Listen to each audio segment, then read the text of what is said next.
أعوذ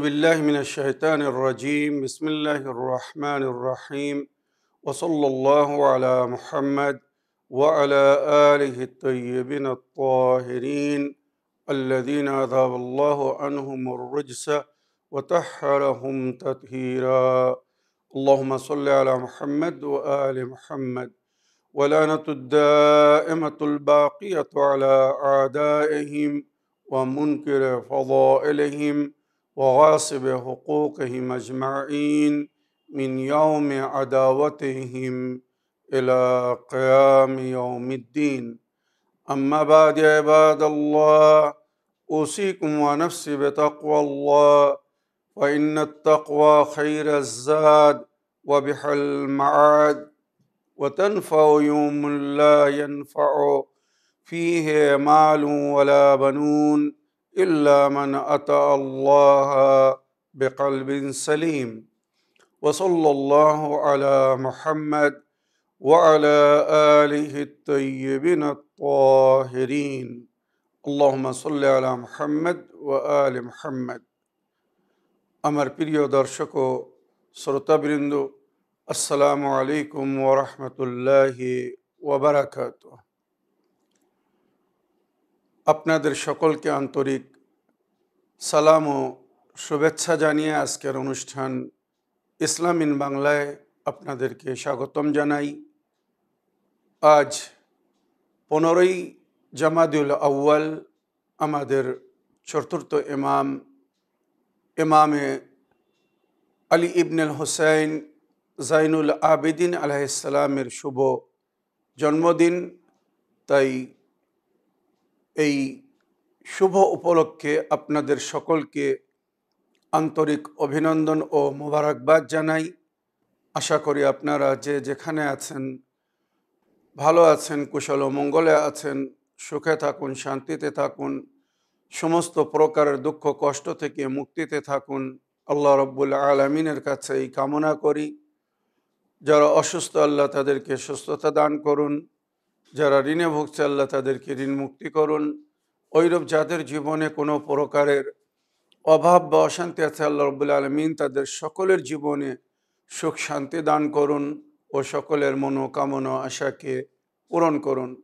আমাদের সকলকে সৎ পথে চলার, অসৎ পথ থেকে দূরে থাকার এবং এক অপরকে সৎ উপদেশ দেওয়ার তৌফিক দান করুন। আমরা যেন সত্য বা হক জিনিসকে জেনে শুনে মেনে তার উপরে আমল করে সেটা অন্যদের সামনে তুলে ধরতে পারি বা সকলের কাছে পৌঁছে দিতে পারি। আল্লাহ রব্বুল আলামিন আমাদেরকে সেই মনোবল ও নেক তৌফিক দান করুন। আমিন ইয়া রাব্বাল আলামিন। এই দোয়ার সঙ্গে আজকের পর্ব শুরু করতে চলেছি। যেমন আমি খুতবার মাঝখানে বললাম, আজ আমাদের চতুর্থ ইমামে জাইনুল আবেদিন আলাইহিস সালামের শুভ জন্মদিবস। সুতরাং আমি আজকের এই এপিসোডে সর্বপ্রথম ওনার সংক্ষিপ্ত জীবনী আপনাদের সামনে তুলে ধরব। তারপরে ওনার কিছু মূল্যবান বাণী আপনাদেরকে শোনাবো, যার মধ্যে আমাদের জন্যে সুন্দর শিক্ষা লুকিত। যদি ইমামে জাইনুল আবেদিন আলাইহিস সালামের ওই সমস্ত সুন্দর বাণীকে আমরা ফলো করি তো আমাদের জীবন অতি সুন্দর হবে। এবং ইমামে জাইনুল আবেদিন আলাইহিস সালাম যেমন উপাস্যকারীদের জন্যে সৌন্দর্য ছিলেন, হয়তো আমরাও অন্যদের জন্যে আইডিয়াল হতে পারবো যদি আমরা ইমামে জাইনুল আবেদিন আলাইহিস সালামের দেওয়া হেদায়েতের উপরে আমাল করি। তো আসুন আমি সর্বপ্রথম ওনার সংক্ষিপ্ত জীবনী শোনাতে চাই, তারপরে ইনশাল্লাহ ওনার কিছু মূল্যবান বাণী আপনাদের সামনে তুলে ধরব। ইমামে জাইনুল আবেদিন আলাইহিস সালাম আমাদের চতুর্থ ইমাম। ওনার নাম আলী ইবনুল হুসাইন আর ওনার কুনিয়াত মানে ডাক নাম আবুল হাসান বা আবু মোহাম্মদও ওনাকে বলা হয়। আর ওনার পবিত্র পদবি বা লাকাব যেটা ওনার নামের সঙ্গে অধিকাংশ ব্যবহার হয় সেটা হচ্ছে জাইনুল আবেদিন বা সৈয়দুস সাজিদিন। এই দুটো নামের বড় প্রভাব আছে। এই নামের মাধ্যমে জিনকে তাড়ানো যায়। আমি ইমামে জাইনুল আবেদিন আলাইহিস সালামের সংক্ষিপ্ত জীবনী শোনানোর পরে একটি সুন্দর ঘটনা আপনাদেরকে এই দুই পদবি বা লাকাবের মাধ্যমে শোনাবো, যেটা শুনে হয়তো আপনাদের অনেকের সমস্যার সমাধান হয়ে যাবে। বিশেষ করে যে সমস্ত নারী পুরুষরা জিনের আঘাতে প্রভাবিত, যাদের উপরে জিন ভর করে আছে বা জিন যাদের উপরে অনেক সময় প্রভাবিত হয়, সেই জিনকে কিভাবে তাড়াতে হবে তার উপায় ইমামে জাইনুল আবেদিন আলাইহিস সালাম বলেছিলেন নিজের সেবক বা খাদিম আবু খালিদ কাবুলিকে। ইনশাআল্লাহ আমি আগে সেই ঘটনা আপনাদেরকে শোনাবো। ইমামে জাইনুল আবেদিন আলাইহিস সালামের পদবীর মধ্যে খায়রুল ওয়ারা, মানে আল্লাহর বান্দাদের মধ্যে যিনি অতি মুত্তাকি পরহেজগার ছিলেন, আর কাসিরুল বোকা, সবসময় উনি আল্লাহর ভয় কাঁদতেন। কারবালার ঘটনা ওনার চোখের সামনে ছিল, যেটা উনি কখনো ভোলেননি বা বলতে পারেননি। তাছাড়া ইমামে জাইনুল আবেদিন আলাইহিস সালামের খুতবার মধ্যে, হাদিসের মধ্যে, ওনার বাণীর মধ্যে যেটা পাওয়া যায়, উনি আল্লাহ রব্বুল আলামিনের ভয়ে, আল্লাহর ভয়ে থরথর করে কাঁপতেন। অজু করতে যেতেন থরথর করে কাঁপতেন, নামাজের নিয়ত করতে যেতেন অনেক সময় দাঁড়িয়ে থাকতেন, থরথর করে কাঁপতেন যে আমি কার দরবারে হাজির হতে যাচ্ছি, কার সম্মুখীন হতে যাচ্ছি, আমার উপস্থিতিকে, আমার এই হাজিরিকে সে পছন্দ করবে কি করবে না, আমি যে তার সামনে এসেছি, কথা বলতে যাচ্ছি, সে আমাকে দেখতে চায় কি দেখতে চায় না, পছন্দ করছে কি পছন্দ করছে না। চিন্তা করুন, সৈয়দুস সাজিদিন ইমামে জাইনুল আবেদিন আলাইহিস সালামের এই অবস্থা হতো, তাহলে আমাদের অবস্থা কেমন হওয়ার দরকার। তো ইমামে জাইনুল আবেদিন আলাইহিস সালামের আরও অনেক পদবী আছে, যেমন সাজ্জাদ। সাজ্জাদ অধিক সেজদাকারী, যিনি অতিরিক্ত সেজদা করতেন। যখন কোনো নেয়ামত পেতেন, কোনো ভাবে উপকৃত হতেন, সঙ্গে সঙ্গে আল্লাহর সেজদা করতেন। তাই সাজ্জাদ বা সৈয়দুস সাজিদিন এবং জাইনুল আবেদিন নামে উনি নিজের যুগে বিখ্যাত বা পরিচিত ছিলেন। ওনার শুভ জন্মদিবস আজকের দিন, যেটা ইতিহাসে লেখা হয়েছে 15ই জমাদুল আউয়াল 38 হিজরিতে উনি মদিনায় জন্মগ্রহণ করেছিলেন। আবার কিছু রওয়ায়েতে আছে 5ম শাবান মাসের 5 তারিখে উনি জন্মগ্রহণ করেছিলেন। তবে হিজরি একই, 38 হিজরিতে। ওনার জন্মস্থান হচ্ছে মদিনা, আর ওনার ইমামতের পিরিয়ড ছিল 35 বছর। 61 হিজরিতে কারবালার ময়দানে যখন ওনার পিতাকে হত্যা করা হয়, শহীদ করা হয়, তারপরে উনি ইমামতের দায়িত্ব বহন করেন। আর 95 হিজরি পর্যন্ত উনি ওই দায়িত্ব বহন করেছিলেন। 25 মুহররম 95 হিজরিতে উমাইয়া রাজা ওয়ালিদ বিন আব্দুল মালিক ওনাকে বিষ দিয়ে হত্যা করিয়েছিল। ওনার পবিত্র সমাধি বা কবর মদিনায় জান্নাতুল বাকিতে।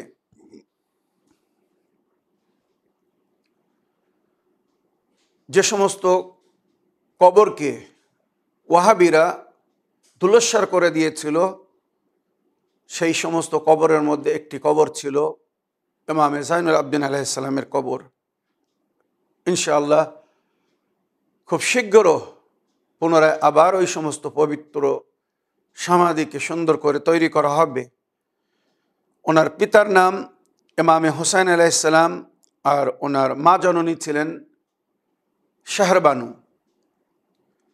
ওনার স্ত্রীদের মধ্যে ফাতেমা বিনতে ইমাম হাসান আলাইহিসসালামের নাম সবচেয়ে আগে আসে, যার কুনিয়াত উম্মে আবদুল্লাহ। তাই ইমামে জাইনুল আবদিন আলাইহিসসালামকেও অনেক অনেক সময় আবু আবদুল্লাহ বলা হয়। আর ওনার স্ত্রী ফাতেমা বিনতে ইমাম হাসান আলাইহিসসালামের কুনিয়াত ছিল উম্মে আবদুল্লাহ।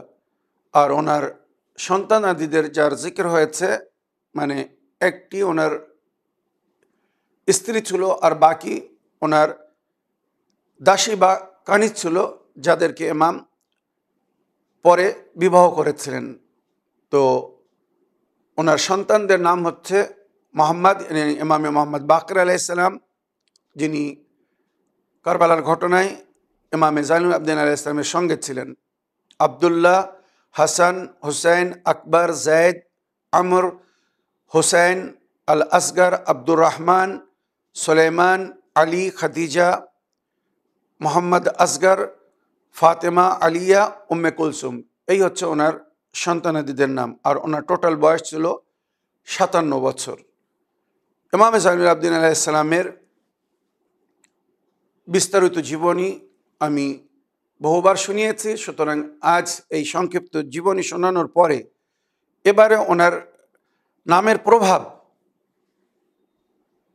ইমামে জাইনুল আবদিন আলাইহিসসালামের পদবী বা লাকাব সৈয়দুস সাজিদিন, জাইনুল আবেদিন, উপস্যকারীদের উনি সৌন্দর্যতা ছিলেন, বা ওনাকে ইবাদত গুজারদের সর্দারও বলা হয়। তো ওই সর্দারের কি প্রভাব এই ঘটনায় আপনারা জানতে পারবেন।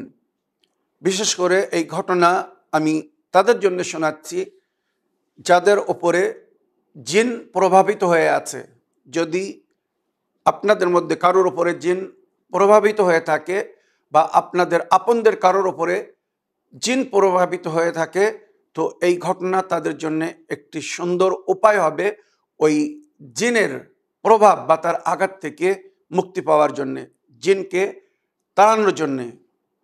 মনে রাখবেন, অনেক জিন চালকরা এই পদ্ধতি বা এই নিয়মের মাধ্যমে অনেকের শরীর থেকে জিনকে তাড়াতে সক্ষম হয়।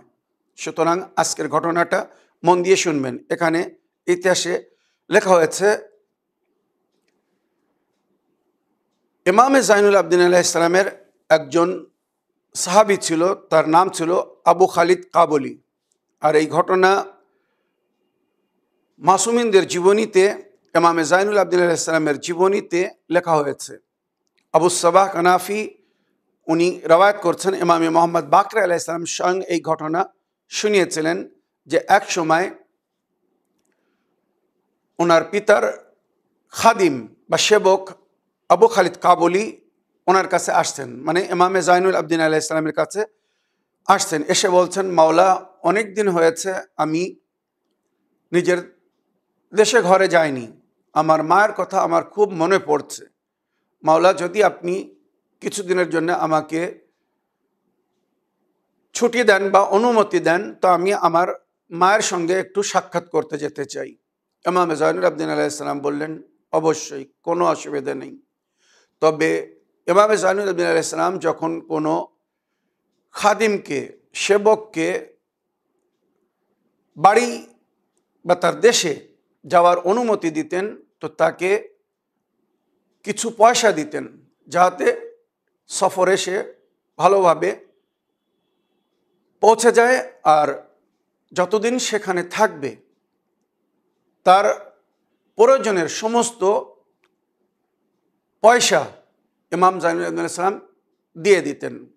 মদিনা থেকে দেশে যেতে এবং সেখানে থাকতে, আবার পুনরায় মদিনায় ফিরে আসতে যত পয়সার প্রয়োজন তার চেয়ে তো বেশি দিয়ে দিতেন, যাতে কোনো অসুবিধা না হয়। সুতরাং যখন ওই খাদিম, ওই সেবক ইমামে জাইনুল আবদিন আলাইহিসসালামের কাছে আসছে, আবেদন করছে, ইমামে জাইনুল আলাইহিসসালামের কাছে সেই সময় পয়সা ছিল না।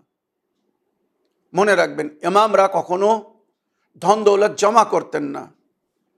নিজেদের প্রয়োজনের বেশি যেটা হতো, সঙ্গে সঙ্গে সেটা আল্লাহর পথে খরচ করে দিতেন, দান করে দিতেন। এটাই ছিল ইমাম নবীদের সুন্নাত।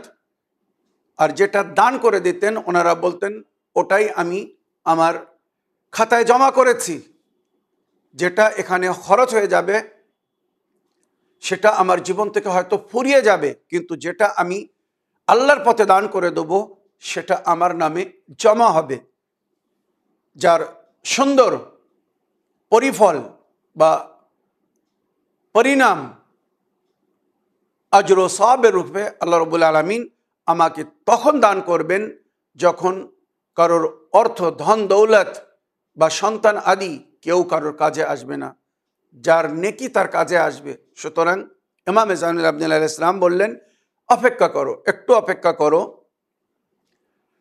আগামীকাল শাম দেশ থেকে একজন ধনী ব্যক্তি তার কন্যাকে নিয়ে মদিনায় আসবে। ইমামরা ভবিষ্যতের খবর রাখতেন, ভবিষ্যবাণী করতেন, ইলমে গায়েব রাখতেন, সমস্ত বিষয়ে ওনারা অবগত ছিলেন।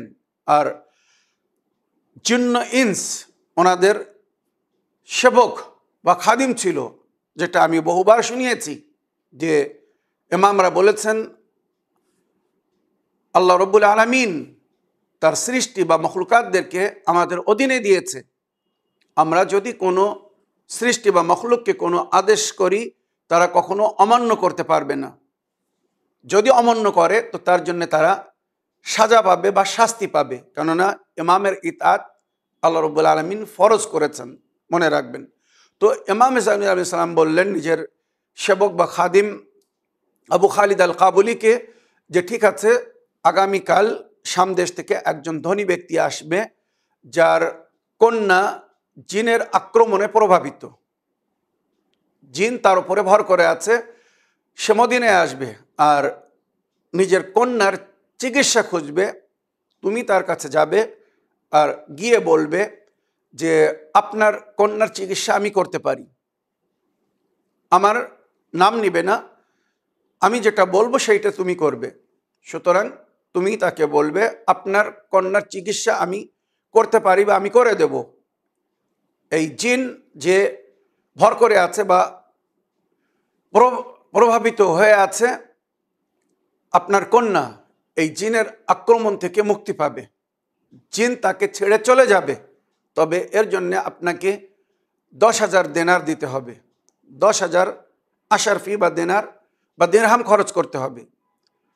ইমাম বললেন তোমার কথা শুনে সে ধনী ব্যক্তি, তার একমাত্র কন্যা, তার কন্যার মায়ায় বা মহব্বতে সে সঙ্গে সঙ্গে রাজি হয়ে যাবে যে ঠিক আছে আমি তোমাকে 10,000 দেনার বা দিরহাম বা আশার ফি দেবো, তবে আগে আমার কন্যার ওপরে যে জিন ভর করে আছে বা প্রভাব সৃষ্টি করে আছে একে সরাও। তুমি তাকে বলবে না, আগে এই পয়সা আপনি আমাকে দিয়ে দিন, তারপরে আমি কাজ শুরু করব। কেননা কাজ হওয়ার পরে সে কিন্তু বায়না করবে।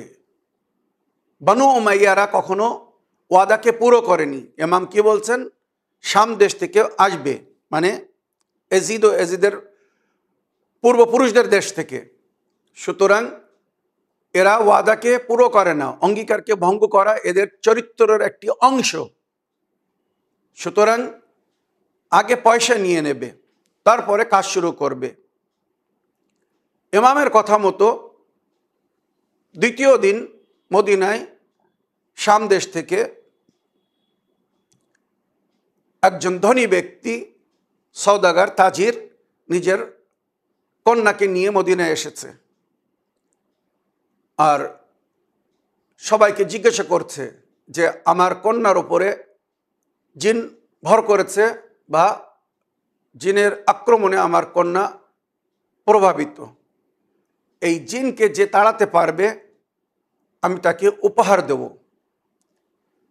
ইমাম জাইনুল আবেদিন আলাইহিস সালামের খাদিম বা সেবক তার কাছে আসছেন, যেখানে সে আশ্রয় নিয়েছিল সেখানে গিয়েছেন, গিয়ে বলছে আপনার কন্যার সমস্যার সমাধান আমি করে দেব, আমি এর চিকিৎসা করব, আপনার কন্যা ভালো হয়ে যাবে, জিন আপনার কন্যাকে ছেড়ে চলে যাবে, পালাবে, আর কখনো ফিরে আসবে না, আপনার মেয়ে আগের মতো পরিপূর্ণ সুস্থ এবং নর্মাল স্বাভাবিক জীবনযাপন করবে। এখন জিন তাকে যেভাবে চালাচ্ছে বা যেভাবে করতে বলছে সে সেইভাবে করছে। সুতরাং আপনি যদি আপনার কন্যাকে এই আক্রমণ বা আঘাত বা কষ্ট থেকে মুক্তি দিতে চান, তো এর জন্য আপনাকে 10,000 দিনার খরচ করতে হবে বা 10,000 দিরহাম দিতে হবে। সওদাগর বা স্বামী, ওই ব্যবসায়ী নিজের কন্যার চিকিৎসার জন্যে সঙ্গে সঙ্গে কথাকে মেনে নিল।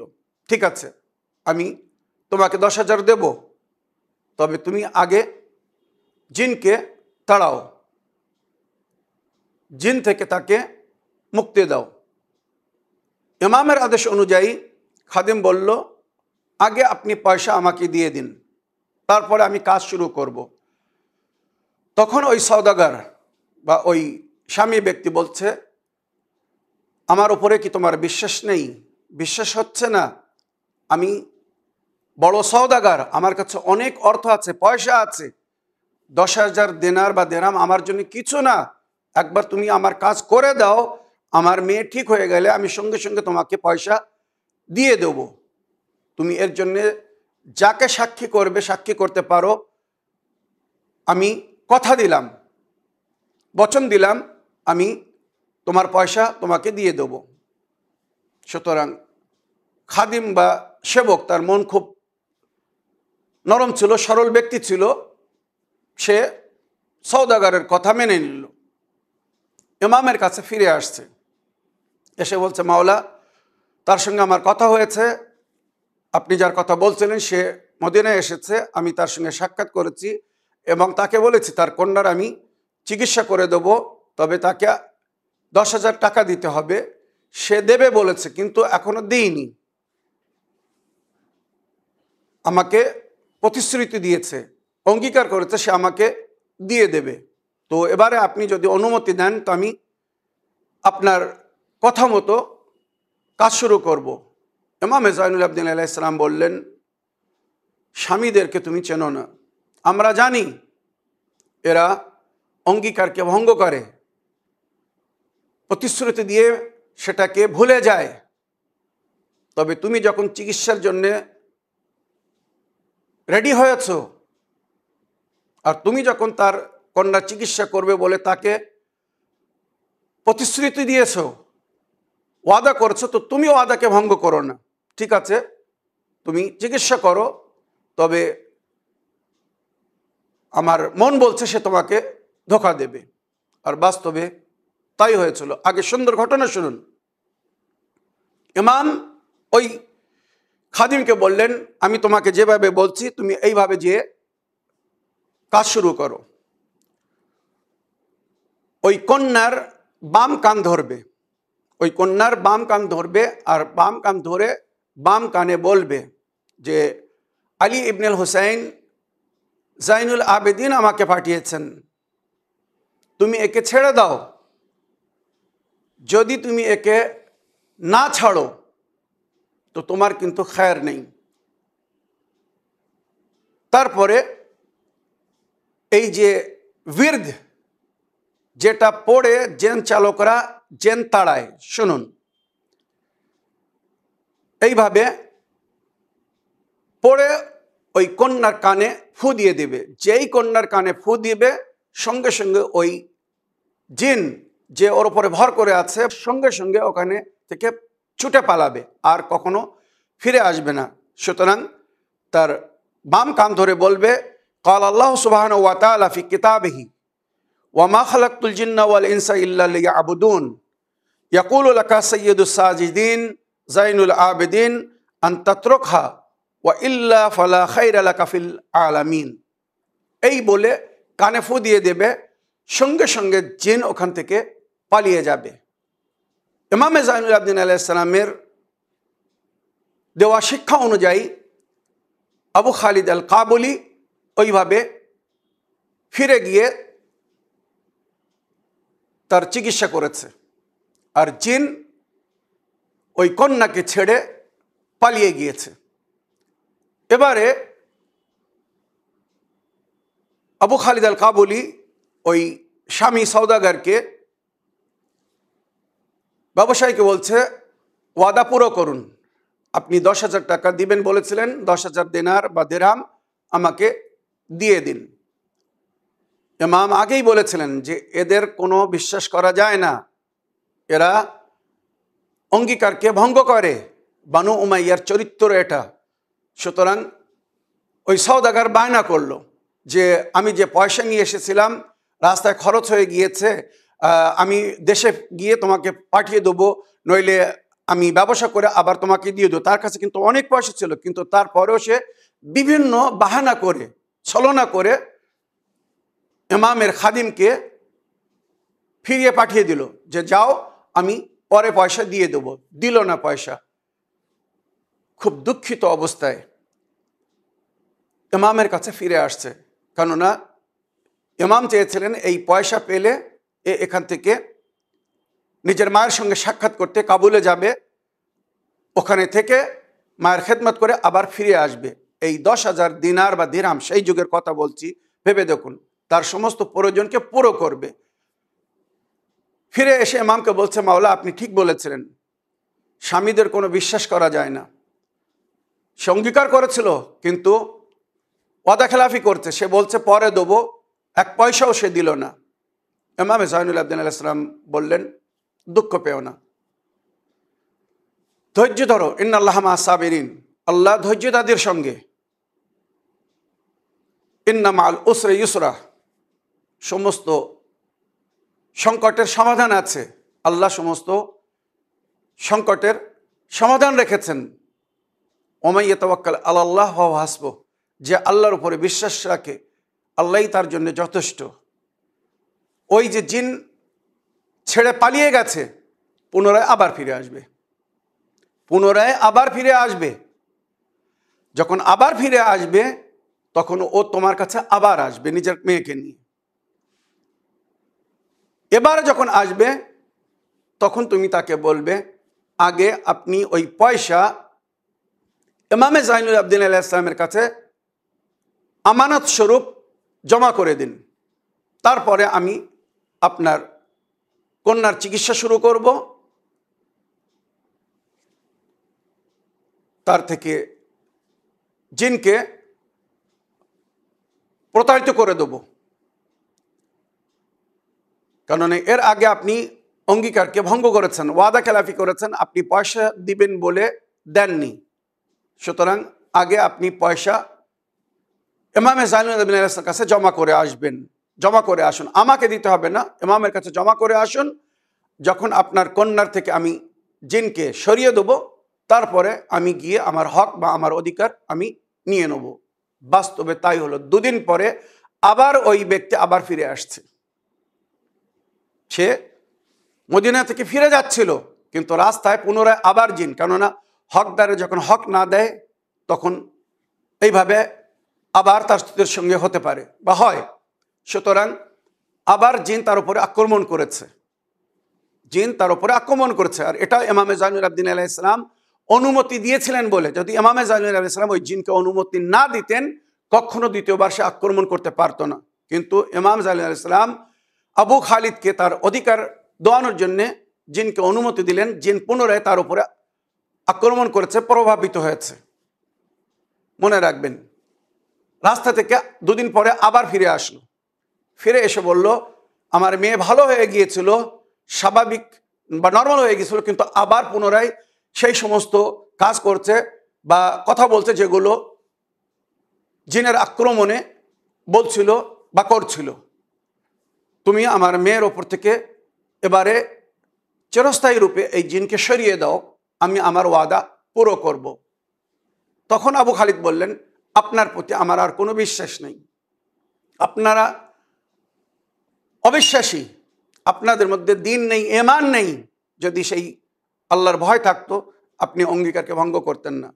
আমি আপনার কথা আর মানব না, শর্ত হচ্ছে আপনি আগে 10,000 দিরহাম বা দিনার ইমামে জয়নুল আবদিন আলাইহিস সালামের কাছে মদিনায় জমা করে আসুন, ওটা আমার জন্য আমানত হবে।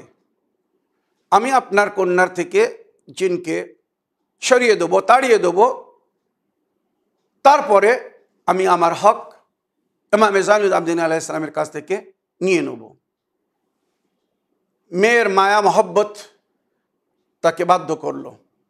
সওদাগরের কাছে আর কোনো উপায় ছিল না, সুতরাং সে 10,000 দিনার ইমাম জাইনুল আবেদিন আলাইহিস সালামের কাছে জমা করে দিল আর বলল, মাওলা, এটা অমুক ব্যক্তির জন্য আমানত আপনার কাছে, সে যখন আসবে আপনি তাকে দিয়ে দিবেন।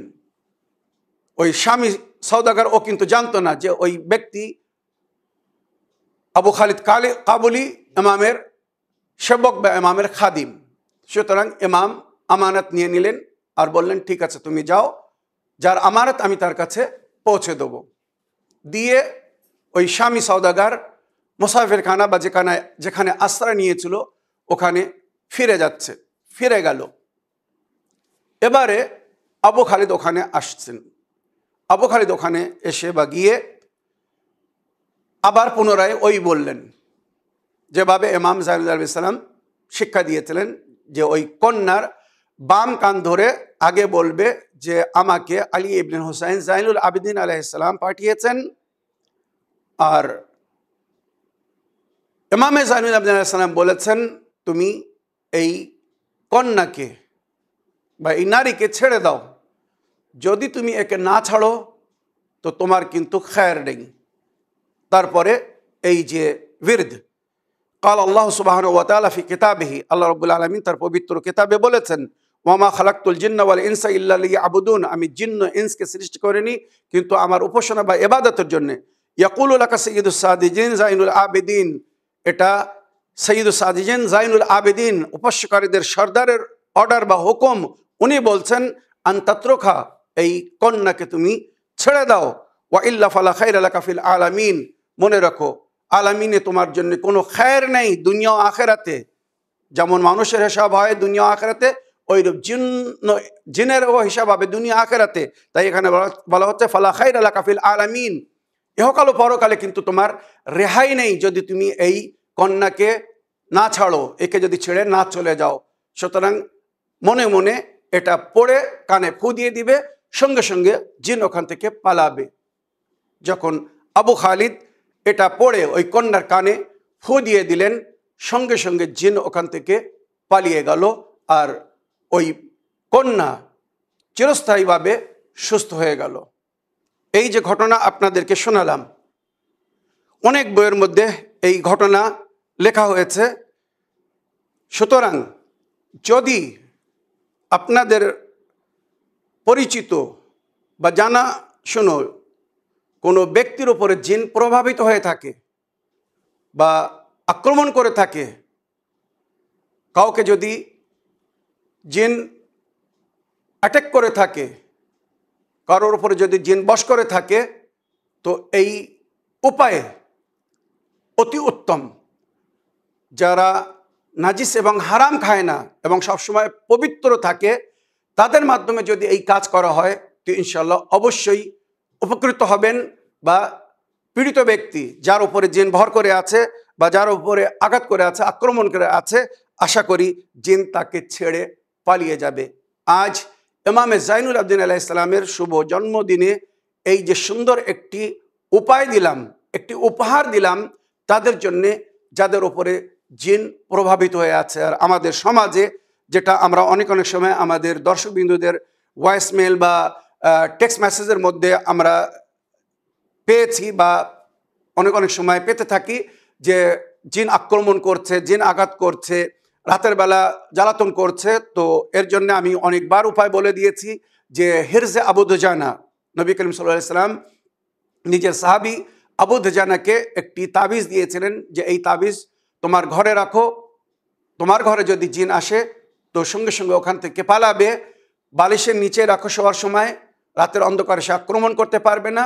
আর যদি তুমি তোমার কাছে রাখো তো জিন তোমার নিকটে আসবে না। তবে যদি কারোর উপরে জিন প্রভাবিত একবার হয়ে যায় বা একবার তার উপরে বশ করে নেয় বা তার উপরে যদি আসার এসে যায়, তো এই যে ইমাম জাইনুল আবেদিন আলাইহিস সালামের উপায় বললাম, এটা যদি কেউ উপয়োগ করে, এটা যদি কেউ ব্যবহার করে, তো ইনশাআল্লাহ জিনের আঘাত থেকে সে মুক্তি পাবে। এবার ইমামে জাইনুল আবেদিন আলাইহিস সালামের কিছু মূল্যবান বাণী আপনাদেরকে শোনাতে চাই, যার মধ্যে আমাদের জন্য সুন্দর শিক্ষা লুকিত। আশা করি এই হাদিসের উপরে যদি আমরা আমাল করি তো এটা আমাদের জন্য মার্গদর্শক হবে। আমরা জীবনে শান্তি পাবো বা অনেক বিপদ থেকে, বালা ও মুসিবত থেকে মুক্তি পাবো। অল্প সময়ের মধ্যে যতটুকু সম্ভব ইমামে জাইনুল আবেদিন আলাইহিস সালামের কিছু বাণী আপনাদের সামনে তুলে ধরছি। রওয়ায়াত বলছে ইমামে জাইনুল আবেদিন আলাইহিস সালাম অনেক হিকমতের তালিম দিয়েছিলেন। মনে রাখবেন, ইমামে জাইনুল আবেদিন আলাইহিস সালাম প্রকাশ্য রূপে উনি আওয়ামুন নাস, সাধারণ পাবলিকের মাঝখানে গিয়ে দিনের তাবলিগ করতে পারতেন না। জালিম উমাইয়া রাজাদের তরফ থেকে অনুমতি ছিল না বা প্রতিবন্ধ লাগানো হয়েছিল যে ইমামে জাইনুল আবেদিন আলাইহিস সালাম কারবালার ঘটনার পরে কোথাও উনি সরাসরি পাবলিককে অ্যাড্রেস করতে পারতেন না। তাই উনি সবসময় নিজের বাড়িতে দোয়ার মাধ্যমে বা মসজিদে দোয়ার মাধ্যমে শিক্ষা দিতেন। অনেক সময় চিঠি লিখে শিক্ষা দিতেন। আর আরও একটা জিনিস যেটা ইমাম জাইনুল আলাইহিস সালামের জীবনীতে আমরা পেয়েছি বা উল্লেখ হয়েছে, উনি গোলাম কিনে আজাদ করতেন। গোলাম মানে দাস বা দাসীদেরকে কিনে তাদেরকে সুন্দর দিনের শিক্ষা দিয়ে কিছুদিন নিজের বাড়িতে রেখে সুন্দর দিনের শিক্ষা দিয়ে তাদেরকে স্বাধীন করে দিতেন, আজাদ করে দিতেন। আর বলতেন, যাও, যা সেই নিজের এলাকায় চলে যাও, নিজের বাড়িতে ফিরে যাও, যেখানকার বাসিন্দা তুমি সেখানে চলে যাও, আর ওখানে গিয়ে ওখানকার বাসিন্দাদেরকে আমাদের সম্পর্কে বলো। আর এই যে তালিমাত আমি তোমাদেরকে দিলাম, দিনের শিক্ষা, নবীর দিনের শিক্ষা, সঠিক দিনের শিক্ষা দিলাম, এগুলো সেখানে গিয়ে বলো। সুতরাং এইভাবে ইমামে জাইনুল আবেদিন আলাইহিস সালাম দিনের সেবা করছিলেন, খেদমত করছিলেন।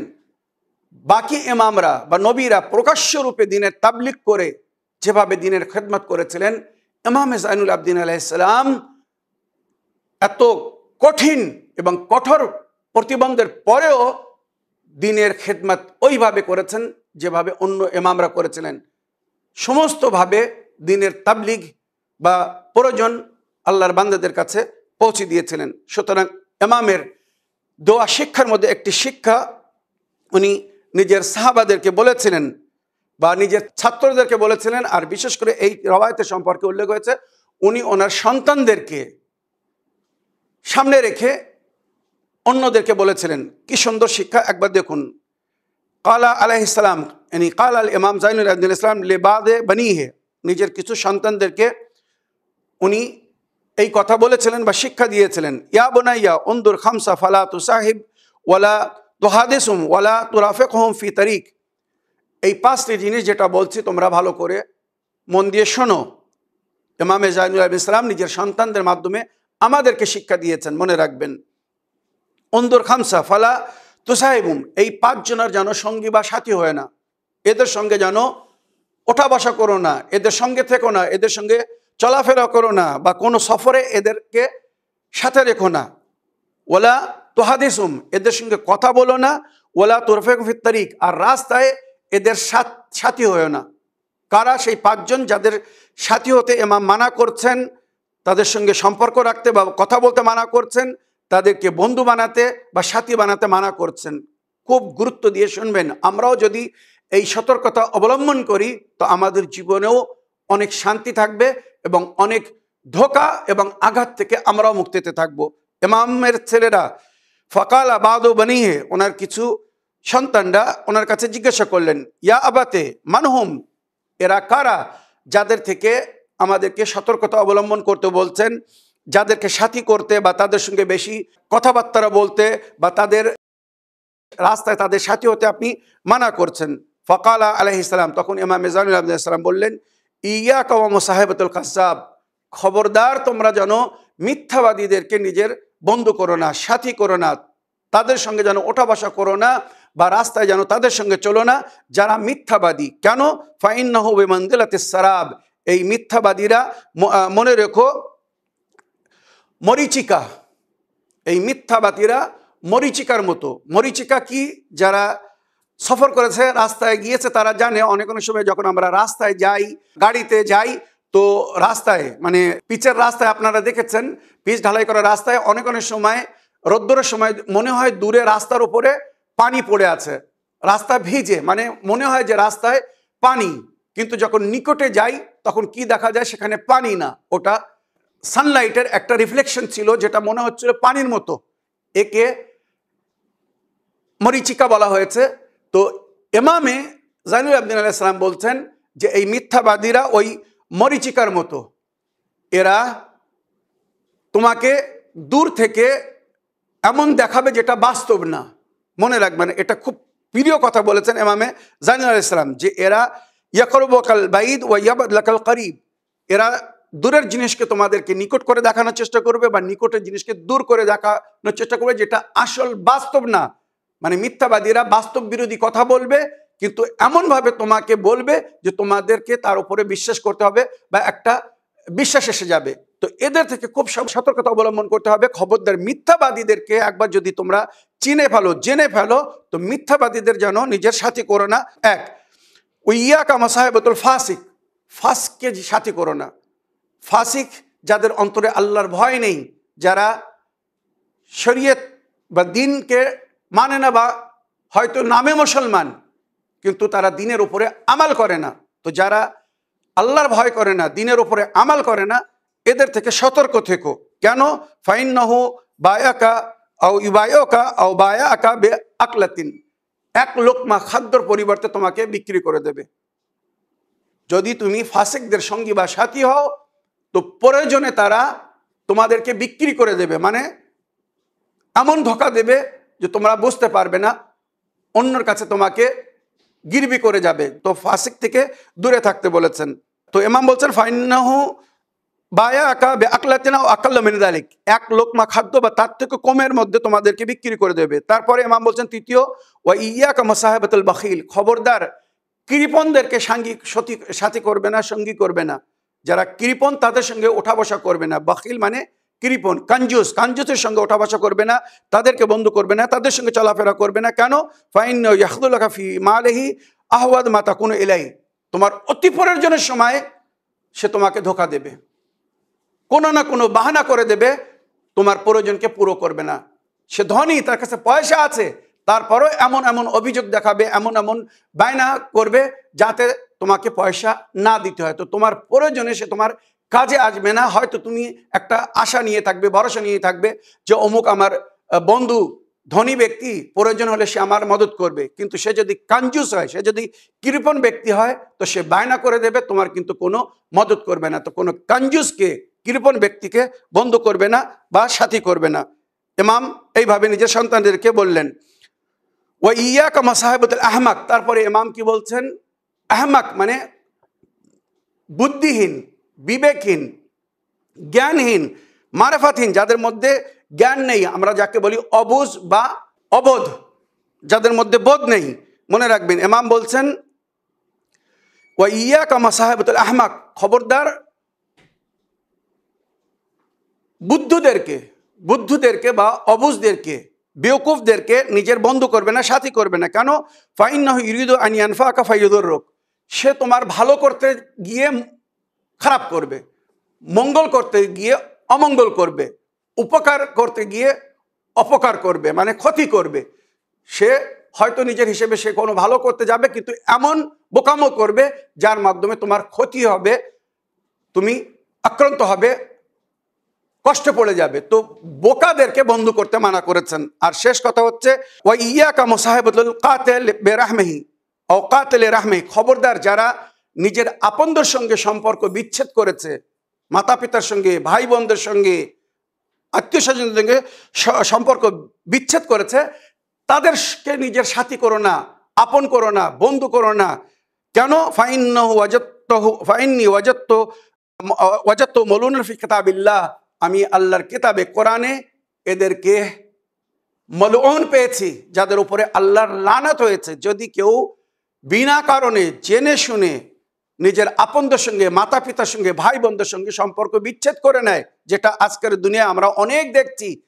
যখন গরিব ছিল, দরিদ্র ছিল, অভাবী ছিল, খুব ভালোভাবে মিলামেশা করতো, আত্মীয়দের সঙ্গে উঠতো বসতো। আজ ধন দৌলত এসেছে, আপনদেরকে ভুলে দিয়েছে। আর অনেক অনেক সময় যেটা আমরা দেখছি, নিজের আপন ভাইদেরকে ভুলে যাচ্ছে মানুষ, মাতা পিতাকে ছেড়ে দিচ্ছে। তো যারা নিজের মাতা পিতার সঙ্গে সম্পর্ক বিচ্ছেদ করেছে, ভাই বোনদের সঙ্গে সম্পর্ক বিচ্ছেদ করেছে, আপনদের সঙ্গে সম্পর্ক বিচ্ছেদ করেছে, তাদের সঙ্গে সম্পর্ক গড়ো না। ইমাম এটাই বলছেন যে যারা নিজের আপনদের আপন হয়নি, তোমার কি করে আপন হতে পারে? আর যারা নিজের আত্মীয় স্বজনদের সঙ্গে আপনদের সঙ্গে সম্পর্ক বিচ্ছেদ করে, কোরআনে তাদের উপরে খোদা লানাত করেছে। তো তাদের উপরে খোদার লানাত হয়েছে, খোদার গজবের যারা পাত্র হয়েছে, তাদেরকে বন্ধু করো না, তাদেরকে সাথী করো না। এই যে সুন্দর শিক্ষা ইমাম আমাদেরকে দিয়েছেন যে মিথ্যাবাদীদেরকে নিজের সাথী করো না, ফাসিক ফাজির যারা দিনকে মানে না বা দিনের উপরে আমাল করে না, তাদেরকে নিজের সাথী করো না, বা বখিল কঞ্জুসকে কৃপণদেরকে নিজের সাথী করো না, অবুজ মানে বুদ্ধদেরকে, বেওকুফ আহমাকদেরকে নিজের সাথী করো না। আর যারা কাতে তাল্লুক করেছে, আপনদের সঙ্গে সম্পর্ক বিচ্ছেদ করেছে, এদেরকে নিজের সাথী করো না। এই যে 5 জন থেকে ইমাম দূরে থাকতে বলেছেন, খোদার কসম খেয়ে বলছি, যদি আমরাও এই সতর্কতা অবলম্বন করি তো হয়তো জীবনের অনেক দুঃখ কষ্ট থেকে আমরা মুক্তি পেয়ে যাব এবং আমাদের জীবন থেকে অনেক দুঃখ কষ্ট নিবারণ হয়ে যাবে। এর মধ্যে কিন্তু অনেক রাজ লুকিত আছে। আরও ইচ্ছা ছিল অনেক কিছু সুন্দর সুন্দর বাণী আপনাদেরকে শোনাবো, কিন্তু আজ আমার এপিসোডের সময় শেষ হয়ে যাওয়ার কারণে আমি ক্ষমা চাচ্ছি। যদি আপনারা আবেদন করেন যে হুজুর ইমামে জাইনুল আবদিন আলাইহিস সালামের আরও কিছু মূল্যবান বাণী আমাদেরকে শোনান, যার মধ্যে আমাদের জন্য শিক্ষা লুকিত বা যার মাধ্যমে আমরা শিক্ষা গ্রহণ করতে পারবো, কিছু জানতে পারবো, যার উপরে আমাল করলে আমাদের জীবন সুন্দর হবে, ইনশাল্লাহ আমি অবশ্যই শোনাবো। অবশেষে ইমামে জাইনুল আবদিন আলাইহিস সালামের শুভ জন্মদিবস উপলক্ষে আরও একবার আন্তরিক অভিনন্দন ও মোবারকবাদ জানিয়ে আজকের অনুষ্ঠানকে এখানে শেষ করছি। আপনাদের কাছে অনুমতি চাচ্ছি, আপনাদের কাছে অনুরোধ করছি, এই শুভ দিনে ইমামে জাইনুল আবদিন আলাইহিস সালামকে ওসিলা করে আল্লাহর কাছে যখন দোয়া করবেন, অবশ্যই আল্লাহ আপনাদের মনোকামনা আশাকে পূরণ করবেন। তো দোয়াতে আমাদেরকে স্মরণে রাখবেন।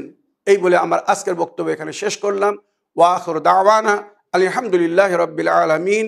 ওয়াসসালামু আলাইকুম ওয়া রাহমাতুল্লাহি ওয়া বারাকাতুহু।